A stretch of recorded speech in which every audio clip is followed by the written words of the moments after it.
But there's a catch, because he announced he would upgrade it in 2020, when he was Chancellor, just like Theresa May's government did in 2017, and David Cameron did in 2014, just like the Conservative manifesto promised in 2010. And it's a metaphor for how our country's been run for the last 13 years. The cameras get called, the press release is written, all smiles for the photos, and then it's back to Westminster, job done, rinse and repeat. It's a story you see right across Britain. Infrastructure projects, some with billions already committed, businesses planning around them, strategies developed in rooms like this. But the projects and investment get stuck, blocked by objections, consultations, legal challenges, ballooning costs, delays, until in the end, it's easier just to pack up and move on. We all know about HS2, a project the Conservatives couldn't get built, even at the cost of £400 million per mile. That's the most expensive railway in the world ever.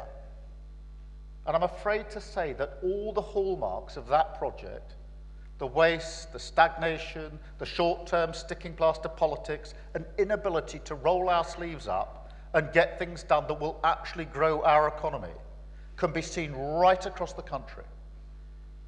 I mean, right now, the number of businesses going under has soared to its highest level in years. And as you will all appreciate, every single one, a personal tragedy, an ambition, a dream, an investment in a better future, gone. Now, I'm not here today to hit you over the head about this.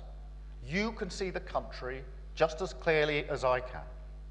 But next week is the King's Speech, and we can already see that it will only bring more of the same. A manifesto for the 14th year of Tory failure, and the starting gun fired on the next general election. A choice between a Conservative Party with no plan for the future, hurtling down the only high-speed project it's ever managed to build, the highway to British decline, or the Labour alternative, a party that understands the potential that lies in regions like this, that has a plan to grow every corner of this country, will work with you to get the North East building again, get our future back with a decade of national renewal. Because, mark my words, Britain needs this King's Speech to kick-start a big build. We need to focus on the real problems that face businesses and communities of this region.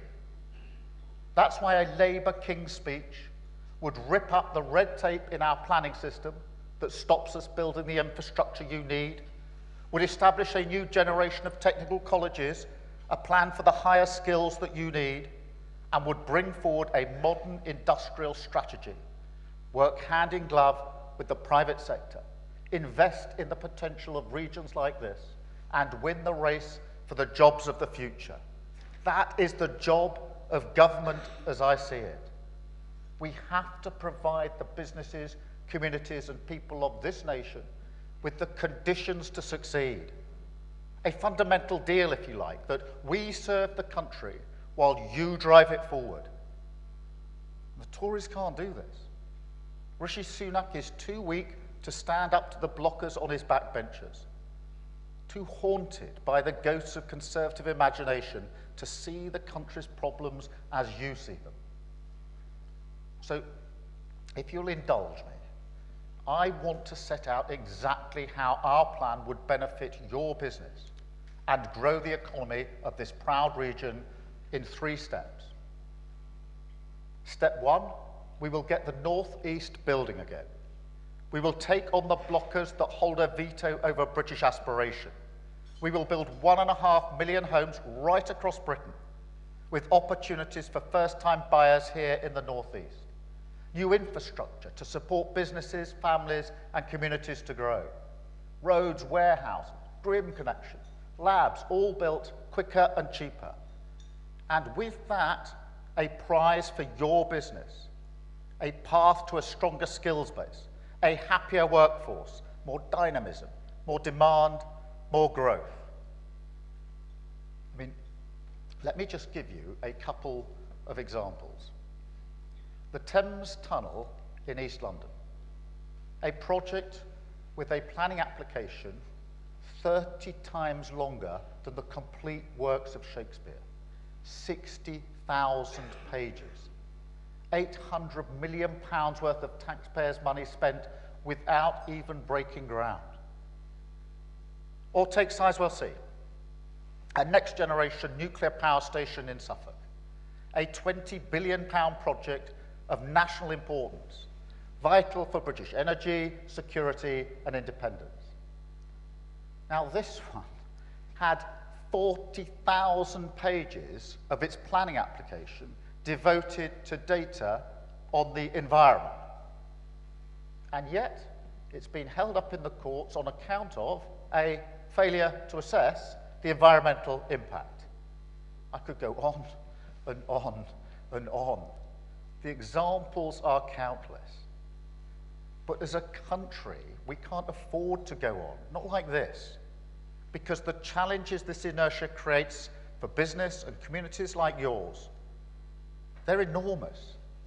It's why our roads are so congested compared to other countries, why millions are denied the security of home ownership, why you can't take up the opportunity of clean British energy, for cheaper bills that would reduce your cost base and protect us from the whims of tyrants like Putin. And yet, back in the 50s and 60s, we built the backbone of our entire motorway system in less time than it's taken to talk about turning the stretch of the A1 into a dual carriageway. The national grid was completed in about 8 years, less time than it takes some entrepreneurs to get a grid connection today. But you don't even have to go that far back. The last Labour government delivered High Speed 1 on time and under budget. So I've no time for Tory excuses. Politics is about choices. Do you face up to tough decisions or do you duck them? That's always been the test. So if you take only one thing away from here today, let it be this. Wherever we find barriers to British success, we will bulldoze through them. New development corporations, new planning regimes for national infrastructure, consequences for councils that drag their feet, reforms to judicial review, whatever it takes, we will find a way. No stone unturned, no detail overlooked, no fight ducked. Step 2, a new direction for skills, because a future must be trained as well as built. And the generation of young people that sacrificed so much during the pandemic, their potential must be backed. Seriously, the cost of inaction on this cannot be overstated. £120 billion worth of economic output could be lost by 2030 if the needs of businesses are not met. So we will transform our further education system with technical excellence colleges. Colleges that will have a stronger link to their local economies, more connections to local skills improvement plans. Universities, businesses, rooms like this, all around the table and setting the direction. And in doing so, grounding our education system more firmly, not just in young people's aspirations, but also in the pride, the pull on the badge on the shirt, the ambition you feel when building a lasting legacy for your community. So here in the Northeast, for example, it could mean technical excellence colleges that specialise in construction, health and social care, the clean energy revolution we want to see up and down the East Coast, welders in the Tees Valley. I know there's a skills shortage for precision welders here. And I've seen that in the local skills improvement plan that this chamber wrote. And I know you don't want that plan just gathering dust.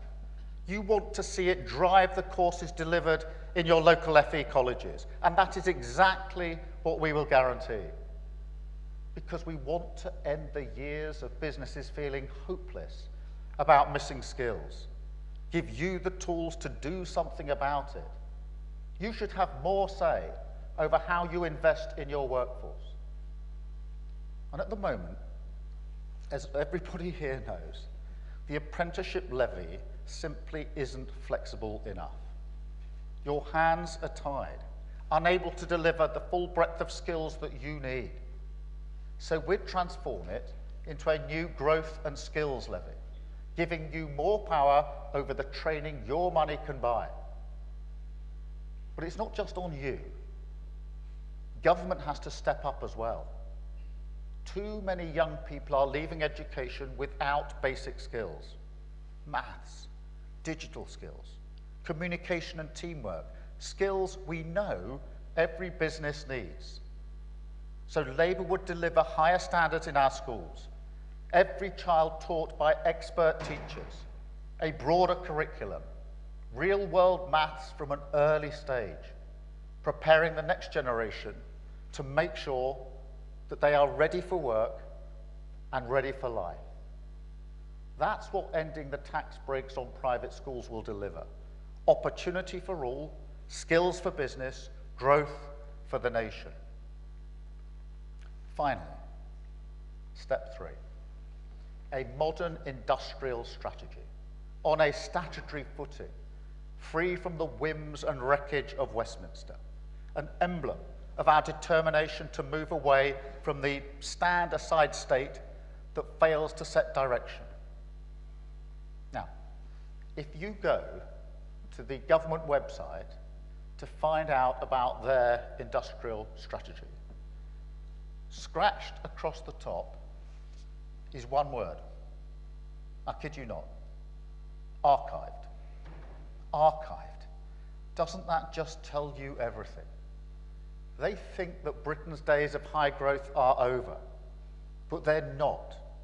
Labour will get Britain growing again, bring back industrial strategy, provide the institutions, the incentives, and above all, the stability you need to invest in our future. Because in a world as riven with insecurity as ours, with challenges like climate change, technologies like artificial intelligence, scientific advances like gene editing, constantly overturning the economic apple cart, you need a government that gets involved, that rolls up its sleeves, that offers the hand of partnership in pursuit of the national interest, with clear fiscal rules, sound and followed rigorously. A British jobs bonus that will attract new investment to our industrial heartlands, relight the fire of renewal in communities like this, and a new national wealth fund that will stand with business, work together to invest in the crucial infrastructure the North East desperately needs, the battery gigafactories that will protect electric car manufacturing in Sunderland, the hydrogen and carbon capture technology that can provide an industrial future for Teesside, and the ports that can finally handle large industrial parks, so the East Coast can lead the world in offshore wind. This is what the King's Speech should be about, a national mission to get Britain building again and grow our country from the grassroots, because Britain needs a new business model. And you all know changing a business model is hard. But this is our plan, a plan to expand the country's productive capabilities, but at the same time to change who benefits. A Britain where growth comes from regions like this, a Britain where growth serves regions like this, with infrastructure built more quickly, young people's potential backed, the jobs of the future here in your town, the backbone of this country once again powering us forward towards national renewal, a Britain with its future back. Thank you very much.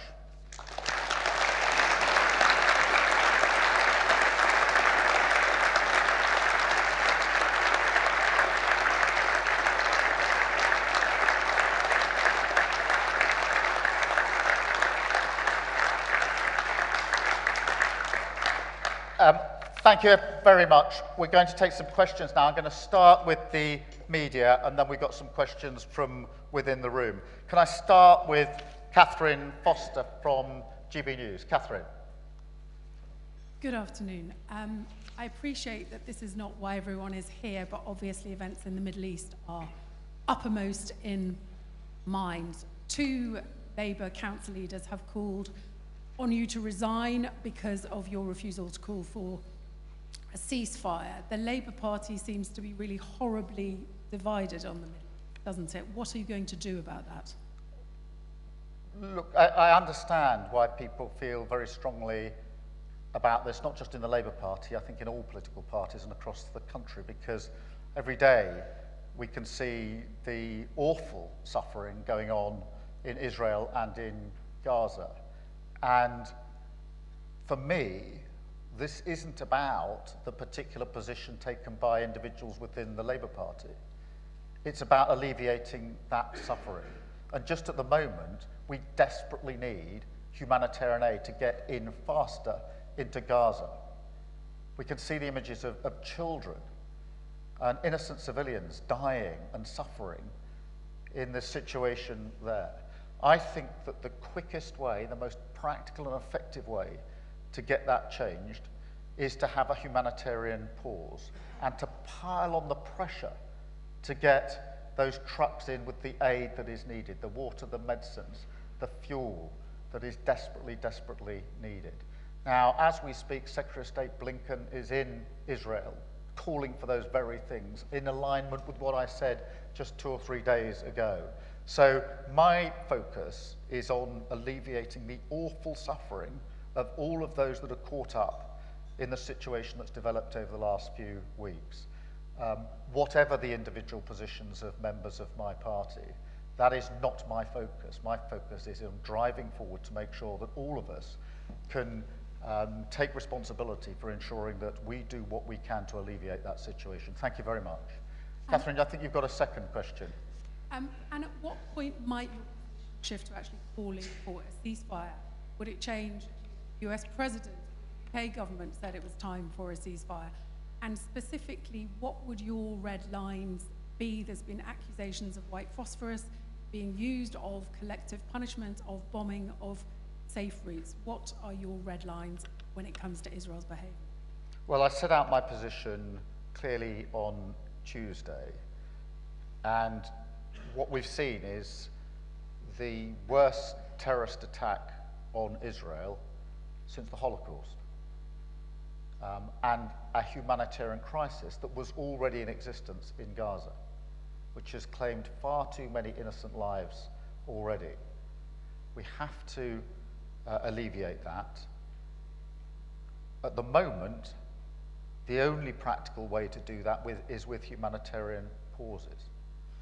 And you know, to say to a sovereign country, when 200 of its civilians are being held hostage, that they must give up their right to self-defense, is not, for me, the correct position.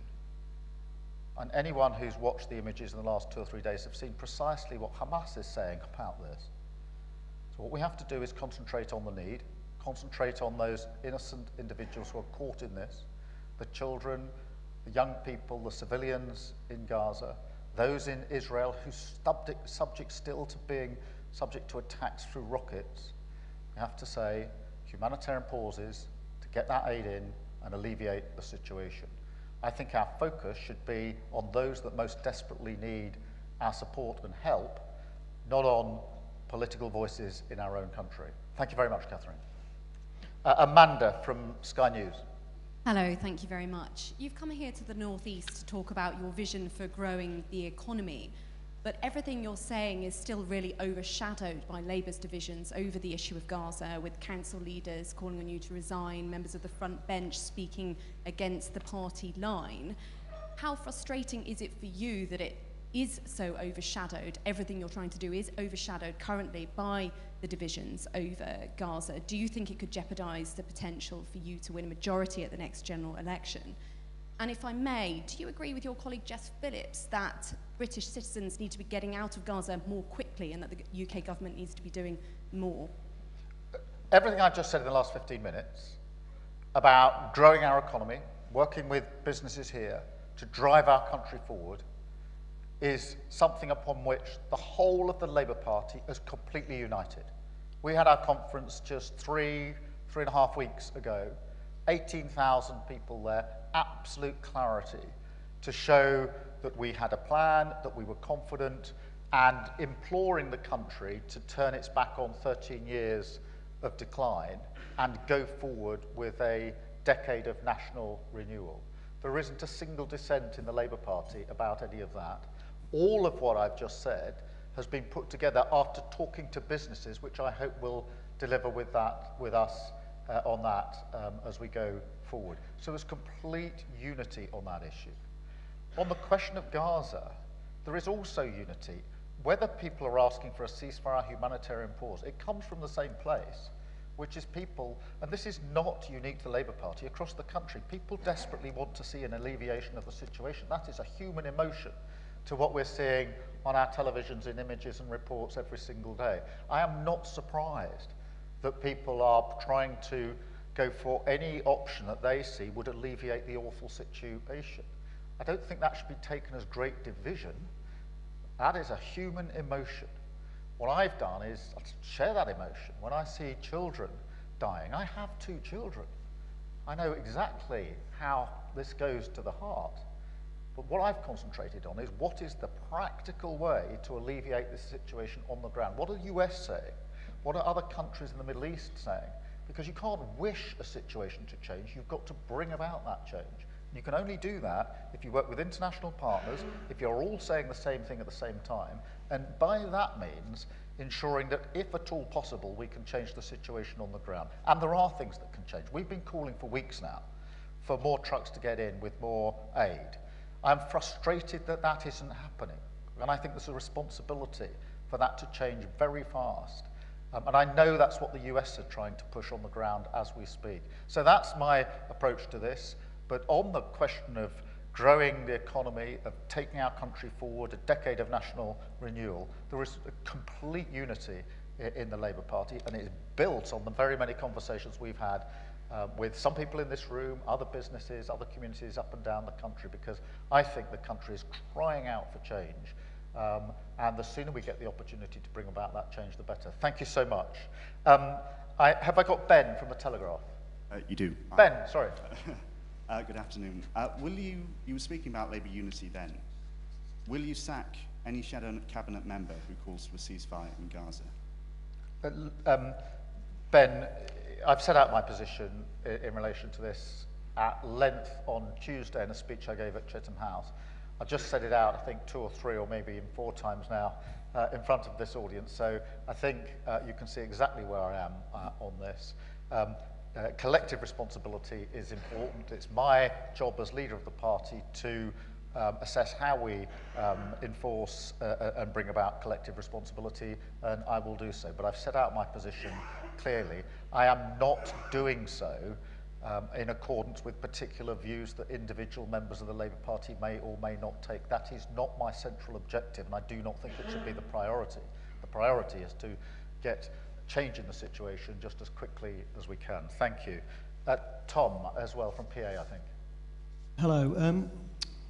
What is your reaction to what's come out of the COVID-19 inquiry this week? And what does it say about how to govern in the 21st century? Well, I mean, many people in this room will have read and seen some of that evidence.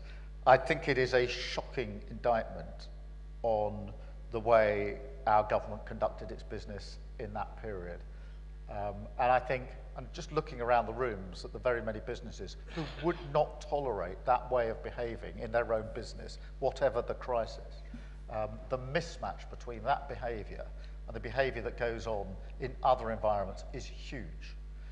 Obviously, we need all the questions to be answered. We're only at the foothills of the evidence so far, but those with the most searching questions are those who lost loved ones, and in particular those that lost loved ones when they couldn't see them for the last time. There are too many stories to set out here. Everybody in this room will have been touched by what happened in that period. I think the government needs to account to them for the way in which it conducted itself. But there is a shocking mismatch between the behaviour that we are seeing described and the behaviour that I and everybody in this room would expect in the environment in which they work. And the sooner this government is held to account for that, the better. Thank you very much, Tom. I've also got some questions, I think, from people in the room. I'm not quite sure where they're sitting, so bear with me. I've got John Johnson. John.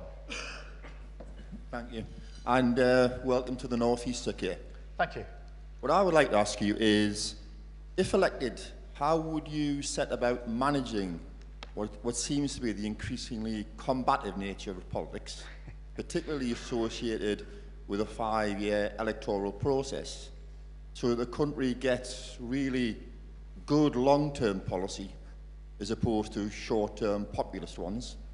And in that context, how will you try to encourage some really meaningful debate on the critical issues facing the country, be that the future of the NHS, the investment in national infrastructure, or a long-term coherent and balanced housing strategy? Because I do fear if we don't have that debate and start to get some consensus on issues that will span many parliamentary terms, that the issues will just be hijacked by political parties for political gain. Thank you. John, thank you for that question, which goes to the heart of my thinking and my frustration.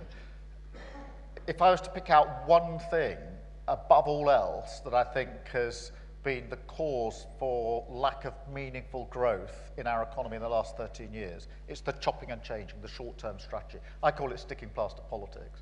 It's where you chop and change the whole time. We've had 3 prime ministers in 3 years. We had 4 chancellors last year, 4 budgets last year.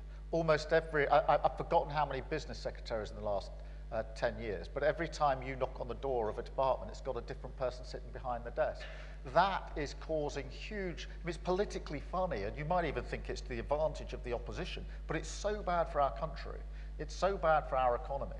I've talked to no end of investors who say, it's not that I don't have the money to invest here, it's just I'm not investing in the UK right now because it's too short term, it chops and changes all the time, and it doesn't have the strategic stability that I need if I'm going to have the confidence to put my money into projects in this country. That is a very bad place. It's almost not party political for me. I mean, it is this government that's done it, but nobody, whichever party they're in, should want to see a situation like that. And that's why I have been very clear that an incoming Labour government, if we're privileged to serve, and to serve is the way I see it, will be mission-driven. And that's not just a sort of catchphrase. It's intended to say, we will set out in terms 5 missions, 5 things that we will drive at. Economic growth being number 1, by the way, because I think without economic growth, you can't get anything else done. And they will be strategies underpinning a decade of national renewal. And they've got to be strong enough, they've got to be strategic, they've got to be long-term, so that they create the conditions of stability and confidence we need in our economy. Now, in order to make that happen, we have to do a number of things. The first is we need to make sure that you are all comfortable with the missions.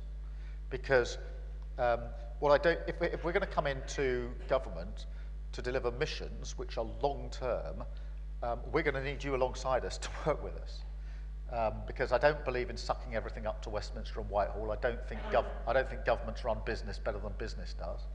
I don't personally believe that the free market on its own achieves everything we want to achieve. So it's going to have to be a partnership between us. I don't feel I can ask you to be a partner with an incoming Labour government if your fingerprints aren't on the missions in the first place. That runs the risk that we come into government. You say, well, I wouldn't have done that as the mission in the first place. So we get that by getting buy-in before we get there. So there's a stability about the project that we're trying to put forward.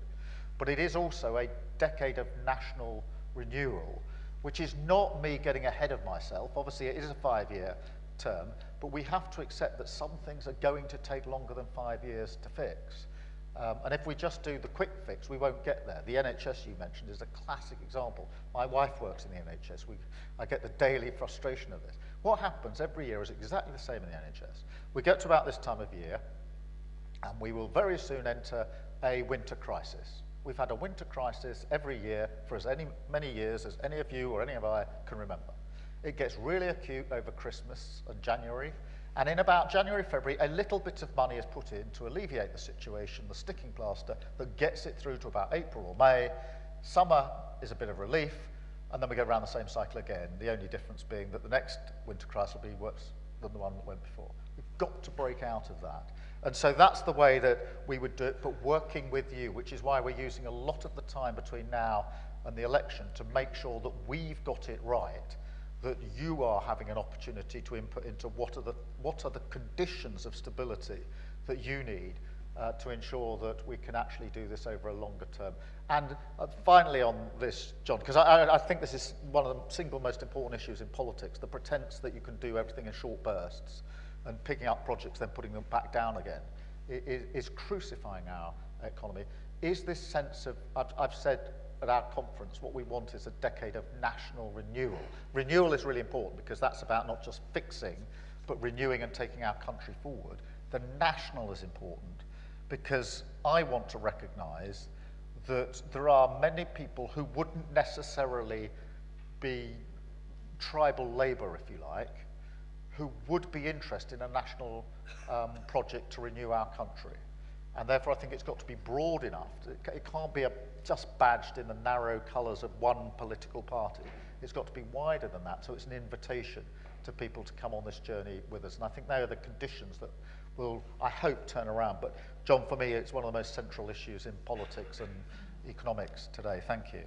I think I've got Lucy Winskill. Lucy.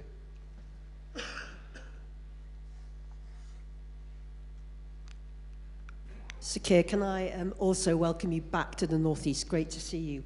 I'm chair of the North East Local Enterprise Partnership.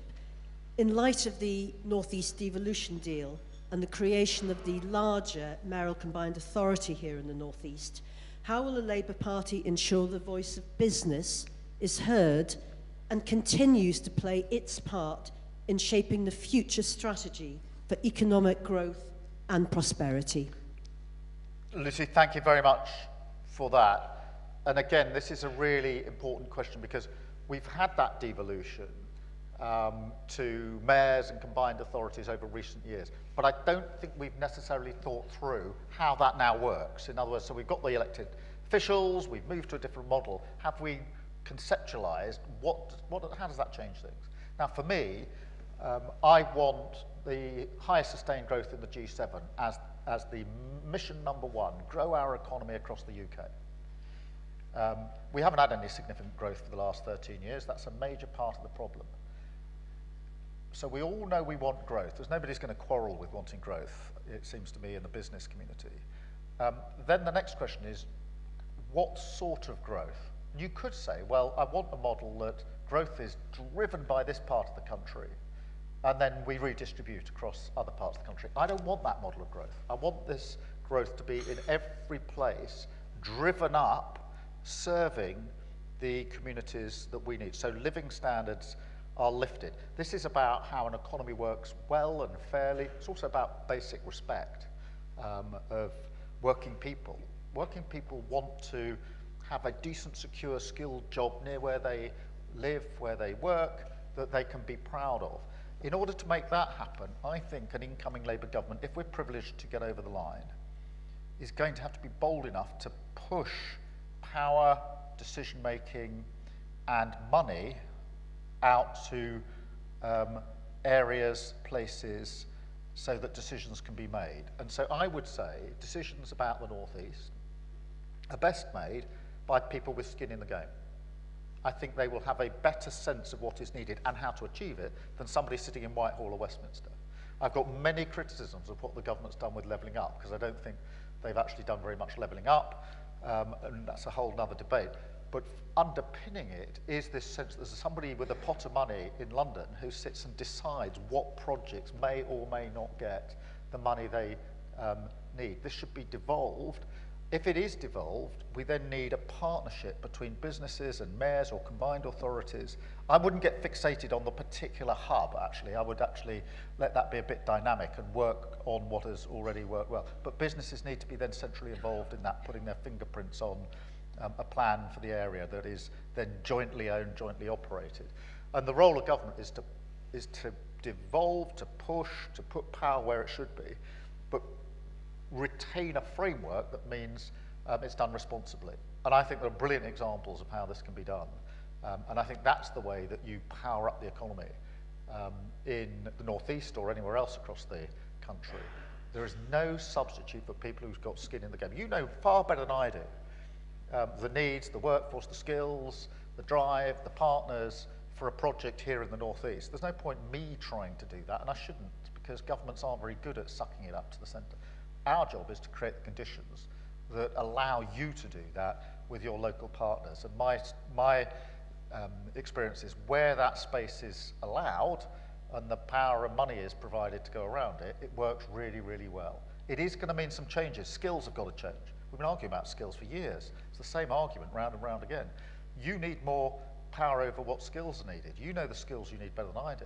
We need to get our colleges to work together so not everybody's trying to compete to give the same courses that perhaps make the most money for the college but don't address the skills gap in the area where they are. There's a lot we can do. And what I want to do is to continue that conversation with you about how we make that work in practice. Thank you, Lucy. And I've got Matt Beaton. Matt. Thank you.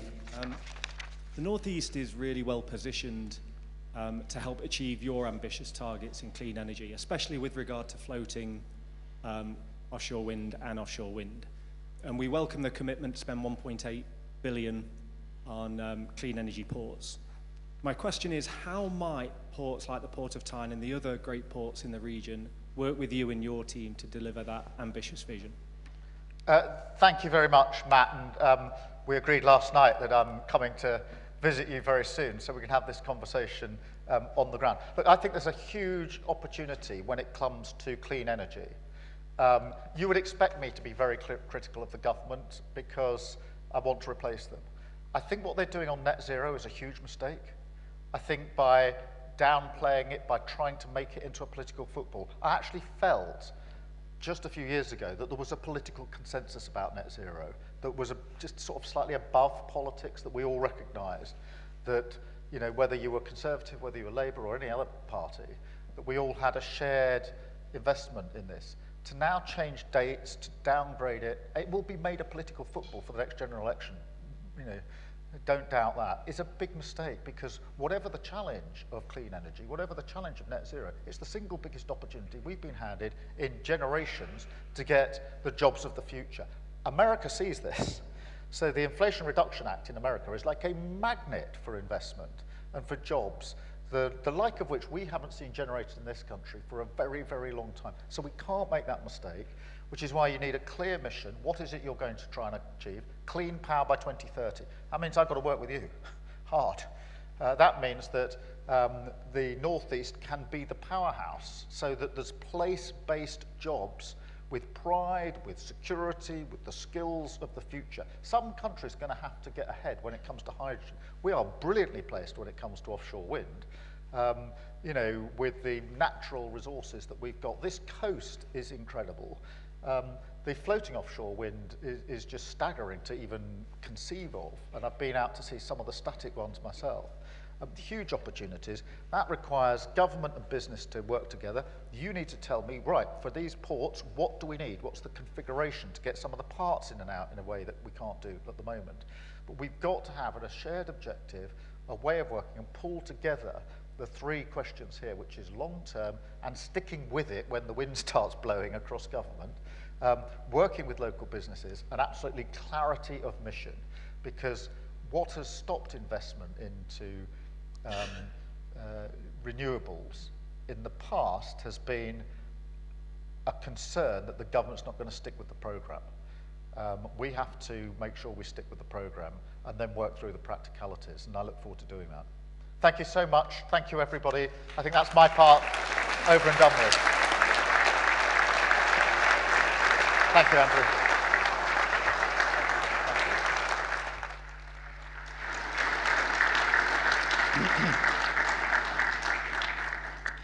On behalf of our members, I'm extremely grateful to you, Sir Keir, and